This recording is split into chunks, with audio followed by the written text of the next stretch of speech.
Hey, Jeff Fuller back with you. Thank you so much for making the time to tune in and listen. You can also like and share on Facebook, Jay Fuller Interviews, also on YouTube, Jay Fuller Interviews.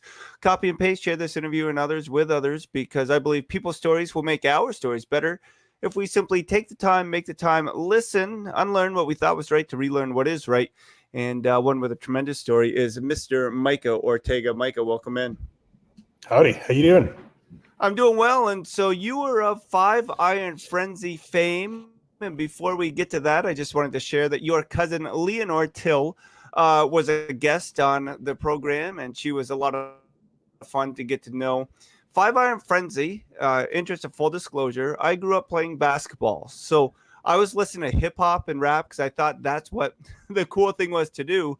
And then Sure. probably 92, 93, right around that time, I went to Bible college. My friend said, you have to listen to this music. And so ska entered my life, and it was just a Mhm. ton of fun. For you, was music always a big part of your life? Oh yeah, totally. Ever since I was my folks tell me stories about when the windshield wipers would be on, and I'd as a 2, 3 year old, I'd be grooving along with the windshield wipers, or my dad was out in the garage, sawing wood or whatever, and I was finding the rhythm in that and stuff, and then spent so many hours just listening to music. And my folks had this. I think most folks in the '80s had it was a record called Hooked on Classics, which was like basically classical music put to like a disco beat that they would do jazzercise to. And so I had early introduction to bastardized version of classical music. So yeah.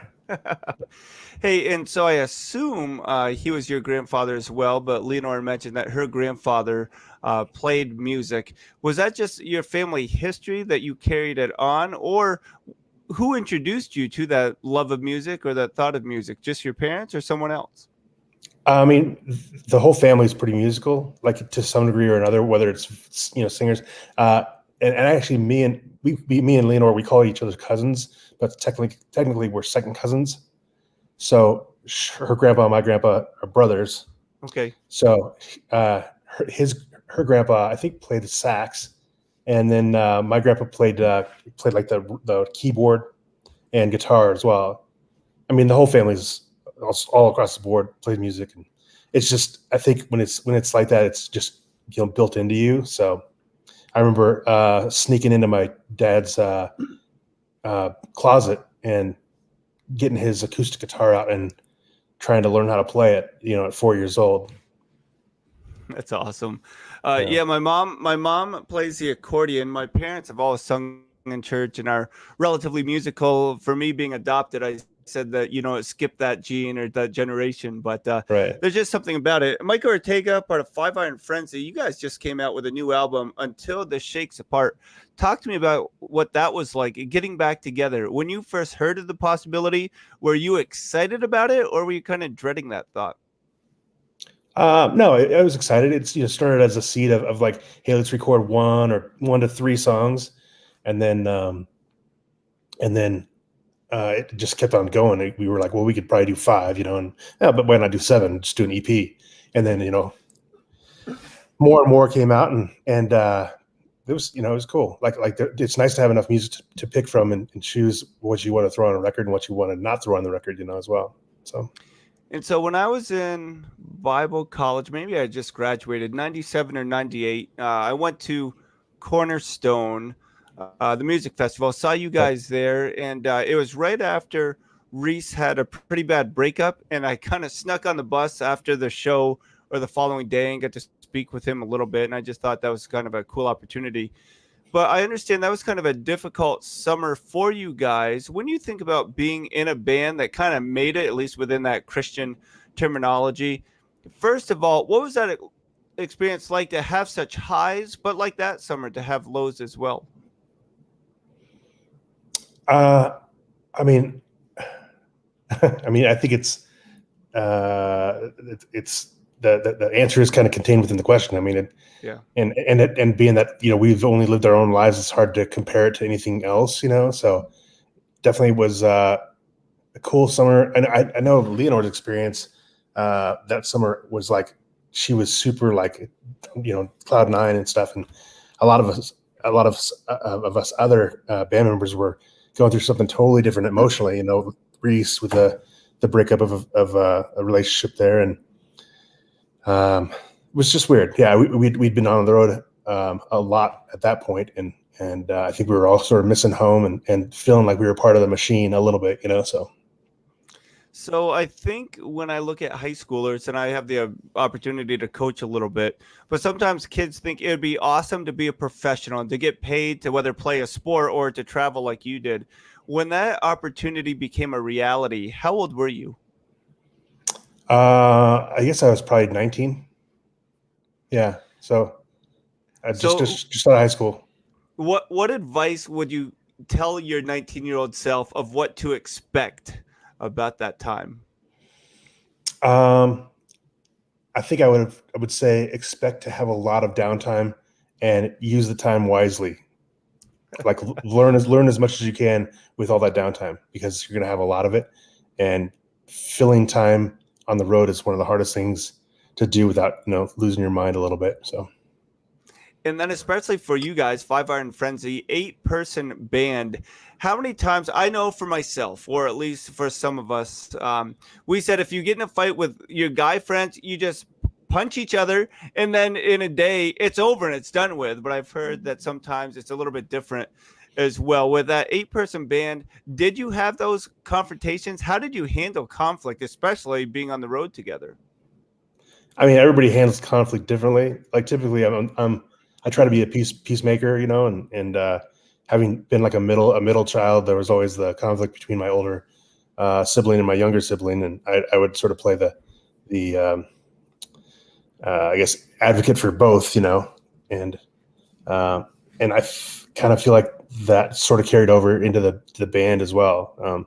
Some people in the band, I mean, sometimes fights would, not often, but sometimes they'd go to blows, and that's just, I guess, part of being a young 20 something, on the road, and you get to know everybody's breaking point, and you try to just keep it right right just past that. So again, Micah Ortega, Five Iron Frenzy, FiveIronFrenzy.com. On Twitter, it's at Micah Ortega. Micah, Yo. so tell me the story about with Leonore, your cousin, but the only female in the group. Was that your idea, or when somebody suggested that, what were your thoughts about adding your cousin to the mix? I think she told me that she'd played saxophone. We went to church camp together, and that's where I first met her. Like, where the Ortega family is pretty big and stuff, and so yeah, I had no idea that we were related when we first met, and she told me that I think she knew that we were related, which I thought was really bizarre, and she told me that she played saxophone, and I told her about the metal band that I was in with Reese and Keith and my brother, and then when we started moving towards the ska direction, and we were like trying to fill out our a roster of horn players, she came up in conversation because I had talked to her about it. I had never heard her play before, and we're like, well, why not? She's family, so.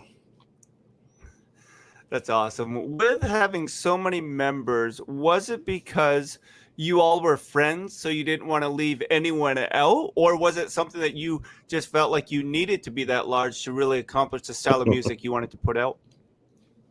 I honestly don't know. I mean, coming from the metal background, 2 guitar players is sort of almost a standard, and I think you can get away with 1 guitar player pretty easily in ska. As far as the 3 horn section, I don't know. I don't know why. Like, other than, I mean, I honestly don't know why.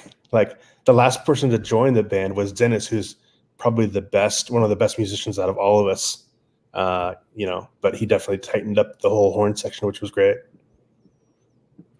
Mike, if you would share with me a little bit about the church camp aspect. Most of the listeners know that full time I'm a pastor, and I do this on the side because I love meeting people, and I think it's a ton of fun to hear other people's stories. But going to church camp, I imagine their music was not the same as the metal band you were a part of. Did you just kind of nod off, or were you saying, man, if you guys would just let us get involved, we could really get this place into worshiping, not just playing a show or something? I th- um, a couple of things. Like I started learning actually how to play guitar. My youth pastor, it was the one who sort of donated his guitar to me for a little bit until I got my own, and was teaching me, chording and all that stuff. And then I was picking it up pretty fast. And so I eventually just started at 12 years old, joined the youth band, Wow. who was also, part of the, we were the church camp band as well, many years, so I was always sort of on stage from 12 years old, and so the idea of wanting to change things, like I always tried to, like, I mean, looking back, I was trying to metal out everything. I still kind of do that to this day, but to a fault, really.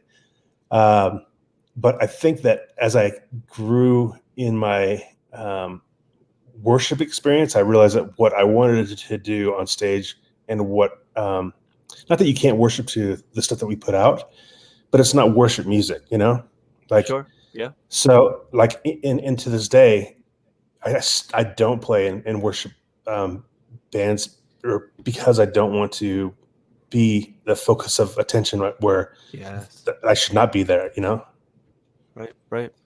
I think so. that's really wise and good. Oh, certainly. When you think about modern worship now, that's what I'll call it, taking place in churches all over, the country, if not world. Do you think they've lost sight of what it takes to lead worship and they want to do a little bit more performance? Some of the things that you have been cautious about for yourself? Yeah, I think absolutely. I don't think they have bad intentions, of course, but I think that there's a romanticized version of being on stage with a lot of production, the lights and the sound system, and a flawless, almost studio-like mix, and like I think you can start focusing on those production details so much that the spirit of it's lost, or, Yeah. I mean, yeah. Where did that maturity come from? Is that something your parents instilled in you, something that you watched somebody else, whether good or bad, that you just felt like you wanted to go this direction? As far as the worship way. Yeah, as far as saying that you would prefer not being in a quote worship band because what you do, what you're good at, is more of the performance, the fun, the Five Iron Frenzy type stuff. Yeah. It's not so much that I don't want to be in a worship band. I just don't want to put myself in a situation where I become the focus, in a weird way. I think that I got, I guess, the heart of how worship should be based off of, we used to have Wednesday night youth group sessions, and the production for that was one lamp in the middle of a room and no chairs, and it was one acoustic guitar and just us singing our hearts out. And it wasn't like there was nothing production about it. Like, my day job right now is live production, and it's the exact opposite of that. It is absolutely seeking after God, to His presence to show up in that room with you, creating an atmosphere to invite Him in, which I think is something that we've gotten away from. It seems like, and I'd love to see a return to that. I think the church would benefit greatly by doing that. Yeah, I certainly agree. I was also made aware that you have a younger sister, I believe, and she was involved, as you guys are from Colorado, the whole Columbine incident. When that took place, what grade was your sister in? She was a junior. And how old were you? Let's see. I was probably 22 or so. I'm totally guessing. I'd have to do the math. So I got my question in that is, do you remember getting the phone call that your sister's high school had gone through this tragedy? Yeah. Oh yeah. Yeah. A friend of mine. So rewinding a little bit, we grew up in a suburb of Denver, which traditionally, like at least in the mid '80s and '90s, had somewhat of like a gang issue. And we moved away from Aurora to get me away from the gangs and stuff, because I was sort of getting sucked into that whole world, which was a bummer. And drive-bys and stuff was pretty common and stuff. So anyways, we were out on tour, and a friend of mine from my old school called me and said, hey, there's a shooting going on, or there's a shooting at your sister's school.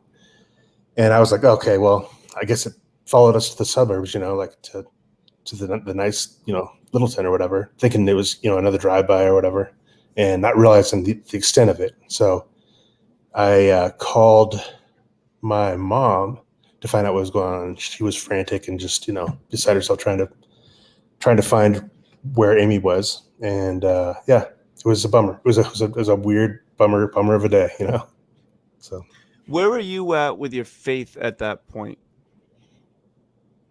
I mean, I've been pretty unshakable in my faith for, my life. Like, I guess since I think it was probably 10 or 11 when I first, I guess, said the prayer or whatever.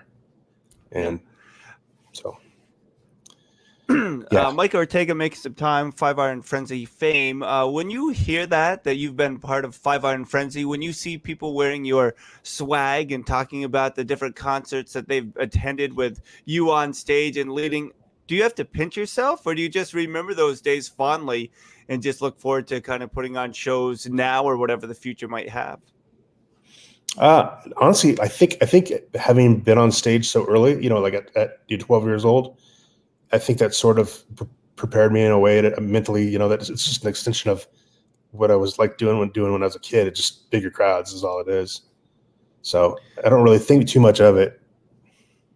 Do you enjoy traveling now? Like this last year and a half, did you miss not being on the road just personally?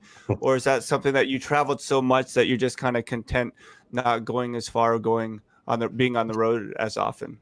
Yeah, like I've told the band this in my, like, I think I've said this in past interviews. My favorite time with the band out on the road is days off, like the time that we have off to like just chill and like be, brothers together, and sisters together. Like that to me is the best. Like, I think the band is just an excuse to hang out with each other, and it affords us that. And I saw you in Boston, as I mentioned, and the Northeast. It's a unique place. So when you went to different parts of the country, were there stereotypes or prejudice that you knew you were going into, or did you realize like those things aren't true, or were some of the things in the different areas like, wow, that was very accurate, that stereotype or prejudice that I had heard about? Honestly, I was kind of disappointed. Like, I was really hoping for more of a regional dialect to be more pronounced, and it sort of has all. I mean, there's definitely pockets, here and there that have its subtleties and stuff, but I was really hoping for completely different food, completely different accents, like just I guess a mix of I mean, like historically, America's had a lot of different, cultural differences and stuff, and I was hoping to see more of that, and instead it was more like very evening news inspired, dialect. So yeah. Hey, Micah. So a question for you, and your latest album, 5 Iron Frenzy, Until This Shakes Apart. When I first listened to your music, ska, but specifically 5 Iron Frenzy, it was fun. It was up tempo. It was just enjoyable. But then you got listening more to the lyrics, and seriously, and I'm not blowing smoke, you guys were deep. There's a message. There's something that you wanted to advocate for. Where did that come from, or did you know from the start you really wanted a message to be heard and shared in your fashion? I mean, I think that growing up in the church, you sort of see a disconnect of between what is taught from the pulpit and then the Christian culture, which you're supposed to basically seem kind of perfect and stuff. And so we very much embrace our flaws and put those out there, as well as look at the flaws of the church that we come from, Yeah. and I guess, try to present a different way of doing church. So You mentioned that you were 19. Do you see other 19 or early 20-year-olds getting involved in music or the Christian music scene like you were? Do you wish they were? Do you think there's other avenues for Christians to get involved in their 20s now? yeah, I think that I think what I would like to see is it Christians playing and making music, and it being less of a marketing tool and more of just that dude Yeah. just happens to be a Christian. He puts out some great music, and it's honest, and it brings me closer to God, or it lets me understand the struggles that he deals with or she deals with on a day-to-day basis as a, as a Christian. And it doesn't, to me, it should necessarily always have like the Saturday morning cartoon moral of the story, at the end or whatever. Right, right. That gets to be a little like talking down to you a little bit, and I think Yeah. it pushes out the humanity of our experience. And I don't know. I think that God came to save us humans, and I think we end up trying to be something other than human. Well, I feel, I believe that God uses and God loves the broken, and we all are broken. And Oh yeah. Leonore shared how her brother tragically died in a car accident. How well did you know her brother when that happened? How devastating was that for you as a family as a whole, but also as a band? I mean, it was rough. I wasn't super tight with Carlos. I mean, he would show up to shows and sometimes band practice and stuff. But like I was saying before, like our family is pretty big as far as the amount of people, and so I just knew him through her, and of course she found out the news when we were on the road, and yeah, so we jumped on a plane. I wanted to be there for her, and so yeah, it was Yeah. tough. Micah, how has your faith really grown over the last years when you were not part of Five Iron Friends or when, the band took a break from being together? How have you grown? I feel like I've kind of view my honestly where I work has a high enough turnover that I come in contact and work shoulder to shoulder with people for 2-3 years at a time, and I feel like I can be the Jesus that they might not know. Um, that's my hope, and I feel like Yeah. where I work is my mission field, so to speak. And honestly, that's the only reason I can think of that God would have me there for as long as He has.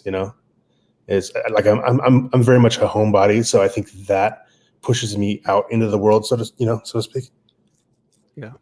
So And I think that point is like, for me, is like the whole interview, that you don't have to be famous or in a band or travel around the country or world, but you can just be used of God wherever you are.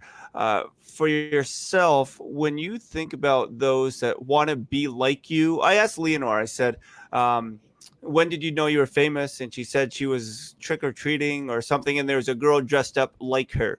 So for mhm. you, when did you realize that there was a greater responsibility on you as a Christian, being a part of a Christian band, when you had kids and youth pastors and people playing your music and pointing to you as examples of followers of Jesus? I mean, I think it goes back to being in the church band. Like there is a certain amount of like I'm on stage, I'm representing Jesus, and as a new believer, I'm like, I don't really know exactly how this is supposed to work, but I feel like there's certain things I shouldn't do and shouldn't say, and sometimes out of not knowing what to say, I would just be quiet about and just observe. So I did a lot of observing. I still do a lot of observing, but So there's definitely accountability there. So this brings me back, and I know I've gone back a couple times now, but being a part of a youth band, sometimes local churches say when a student is old enough or talented enough, or we feel as though that they are responsible enough, we can include them. How important is that the churches look at students differently and get them more involved at an earlier age? I think it's super important. Like to me, that's like even beyond church. I think that we all need to look at these young kids growing up and start looking for their strengths and their weaknesses and playing them hopefully towards their strengths to become, better at what they do, and encourage them in who they will become. Like, I think that's super important. And I think that you can start doing that at 4 or 5 years old. Yeah, I really think there's a responsibility we have to allow students to see God use them and experience God using them in that way. Ortega.Micah on Instagram, Micah Ortega, 5 Iron Frenzy, joining us. What do you think about social media? Do you wish you had social media when you guys had your first run, or are you glad that it was not as popular or as available? I don't know. Like for me, social media is a place that I can go, and like I'm definitely better. I think better written word than I am spoken word. Like I like to chew on my thoughts and not stutter so much. Trying to come up with a coherent thought. So in that respect, I think would have been cool to have social media back, when we first started out. But at the same time, there was viral, ways of spreading information that was, Right. I mean, that just happens regardless of the tool that's used, So, yeah. When I'm looking at this, I apologize. Some of my notes just was reminded about when you write a song, if somebody wrote a song and they offered it to the table, did all 8 members of the band look at that and say, hey, we can use this or cut this out? Was there give and take? What was a hierarchy? Did Reese have final say as far as the songs that you wrote but also included in the albums? It really depended on the record itself. Currently, and in the first like 2 or 3 records, probably the most prolific songwriter in the band is Scott Kerr, and he just writes music all the time, and a lot of us write music on the side, but it's one or two nuggets here and there. We throw it into the heap and see if it floats, and sometimes it does and sometimes it doesn't. So as far as lyrics go, Reese is probably he's the primary lyricist of the band. He's probably he's musical, but he has a different take on music that is like not very common, I guess, like his approach to music. So his stuff comes out sounding very, very Reese, and there's no other way, I guess, to say it. And so we sort of have to take whatever he brings to the table and run it through the 5-iron machine, which is like Dennis, who has training, from a college training in music, and then a lot of us, also have like the street punk rock kind of background, and we'll run it through those gears to make it, appeal to our fans and stuff. So Yeah, at least we'd hope, Hey, So early on, you guys had either a band pastor or a chaplain. How important was that for you to make sure you had somebody to help lead and guide you during those times? I think it was good to have a person who had some years on us. I mean, we're a lot of us were right out of high school or still in college when we went out on the road, and so there's a lot of things that you don't know as being that age. So I think having somebody who you could come to and who would observe us, sort of, in the distance, and then and approach us when he felt needed, that I think was important for us. And yeah.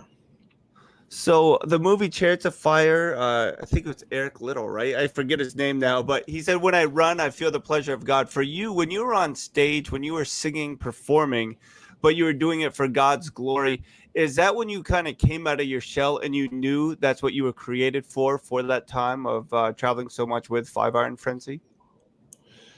Yeah, I guess. I mean, like for me, like I have, a lot of intense emotions and stuff, and a lot of these intense emotions just aren't socially. It'd be weird if I were to let them out, like in a Yeah, conversation, they're just intense. But like you've seen like people who are actors on stage. If you see them act on stage, it looks totally normal because they have to have that energy, protrude throughout the whole amphitheater or whatever. But if you were to be right up on them, like it's weird. It's super weird. And I think that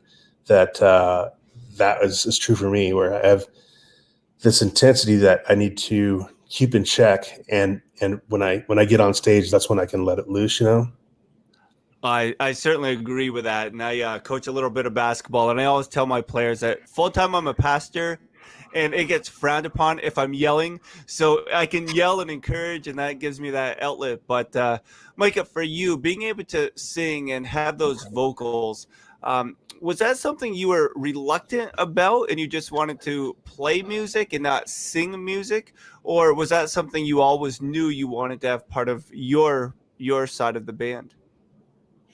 As far as me singing, are you kind of Yeah, focusing on the yeah. singing part? Yeah, I mean, it's the singing part. So the first 4 years of the band, I didn't sing at all. I mean, I would sing without a microphone. So I was yelling at the top of my lungs in tune as much as I could. And when you're a punk rock band touring, a lot of times they cut costs on like monitoring. So when a band plays, they have those monitors on stage. And I never had a monitor for the first 4 years. So I got used to hearing how my, I guess, voice sounded through just like skeletal vibrations and that sort of thing, like bone induction. And then when Scott left the band after the first 4 years, because I was a familiar face within the band ecosystem, we all, I guess, decided that I should go to the front where he used to stand and then take over his vocal parts. So a lot of the it was sort of out of necessity that I ended up there singing, So for you, what type of ear protection did you use on a night-to-night concert basis? Did you guys just let it go, or did you really try to protect your ears in those earlier years?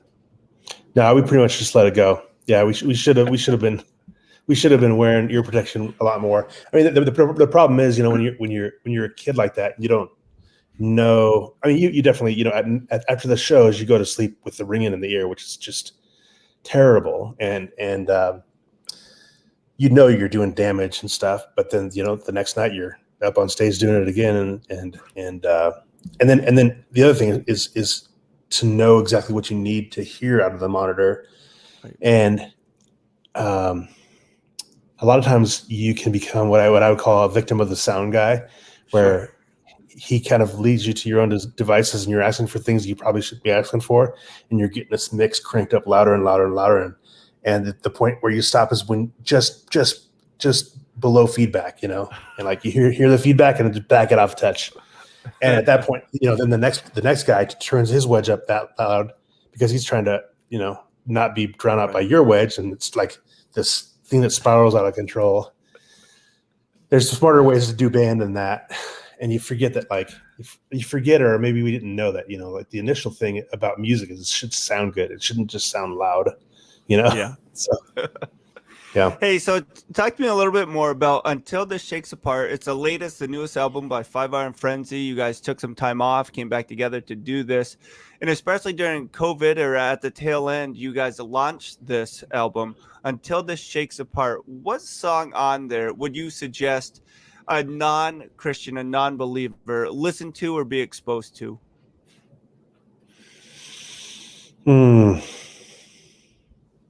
I mean, the first one that we put out, as like a preview, we put it out on a ska compilation called Ska Gets Racism, which was a tour that we did like back in the 90s. Yeah. And they put out the Ska Gets Racism compilation. And the song we put on there was called, I'm terrible at names. Let's see. It was called, oh man, I'm going to have to look it up. I have no idea.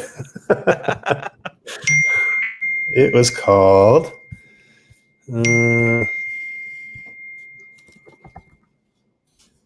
here's the album. multiplies last. So and that seemed to be received pretty well by that was not marketed to Christian audiences, and so I think that the way it was received was pretty well. That one or maybe Renegades.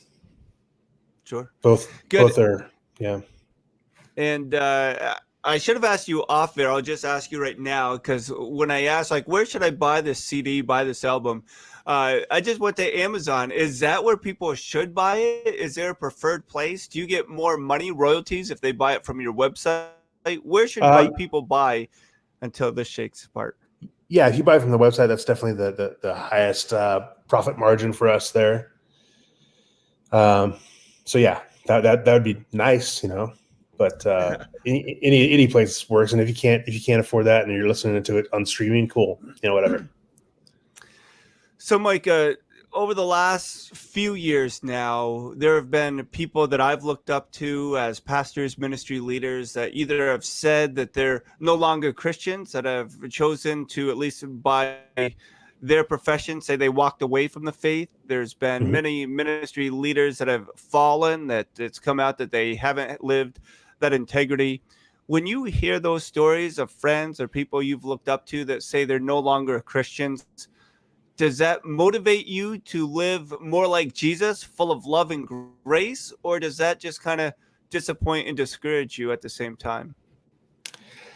I think that, and maybe this is, I don't know, maybe this is false, but I feel like the people who are the loudest about their faith are the ones who are attacked most viciously by the enemy, and are put in positions of putting compromising positions that would damage the view of how if you're supposed to be representing Jesus, I think that the best the devil can do is make you look like an ass, Yeah.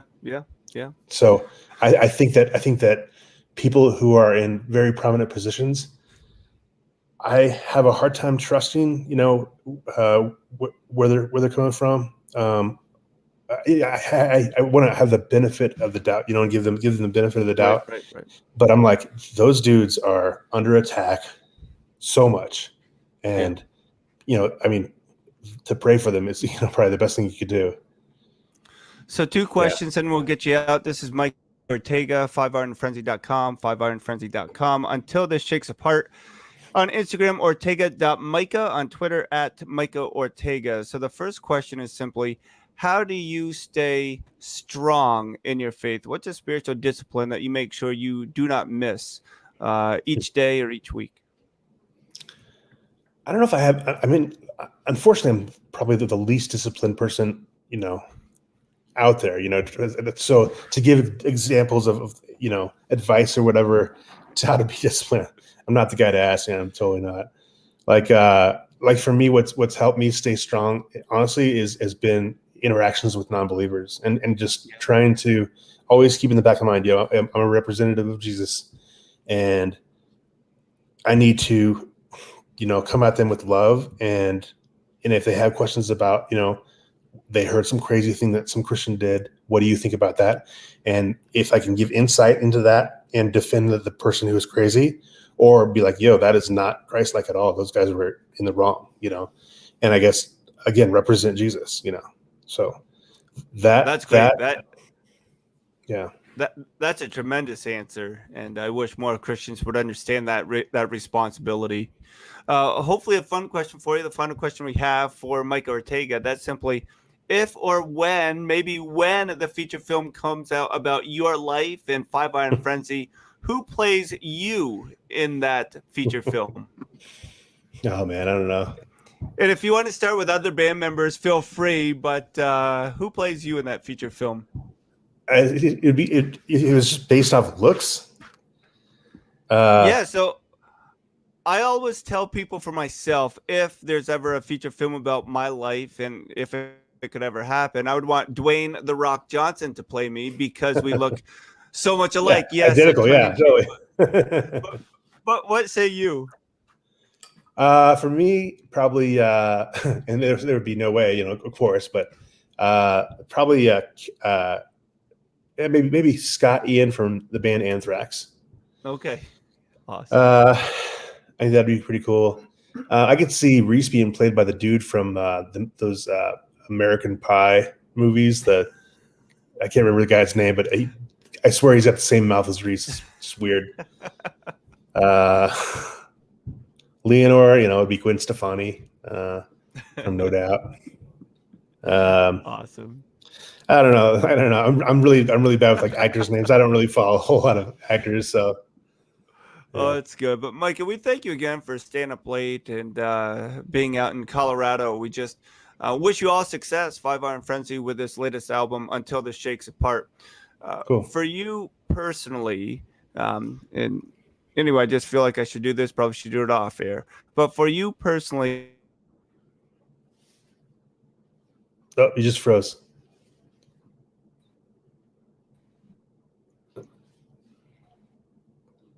I'm not hearing a thing.